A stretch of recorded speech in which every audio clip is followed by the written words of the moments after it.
মই ইয়াতে আপোনালোকক পুখুৰী দেখাব ওলাইছোঁ। প্ৰথমতে মই আপোনালোকক ঘৰটোত, এইটো ঘৰ, এইটো জাষ্ট পুখুৰীৰ কাৰণে বনোৱা ঘৰ হয়। ইয়াতে দানা চানাবিলাক আছে, ইয়াতে মাছৰ দানাবিলাক ৰখা হয়।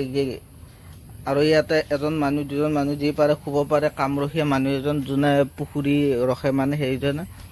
বাছ আপোনালোকক পুখুৰীটো দেখাই আছোঁ এতিয়া। এইটো পুখুৰীত আপোনালোকক 3 লাখ টকাৰ মাছ দিয়া হৈছে, 3 লাখ টকাৰ। আপোনালোকক ওচৰৰ পৰা দেখুৱাই আছোঁ পুখুৰীটো।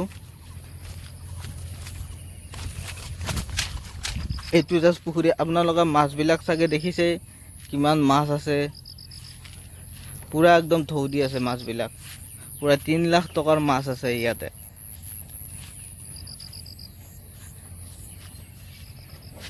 ফাৰ্ষ্ট ভিডিঅ'টো এইখিনিয়ে আছিলে। মই আপোনালোকক পুখুৰীটো দেখুৱালোঁ। এইটো মোৰ পিছফালে দেখিব পাইছে পুখুৰীটো।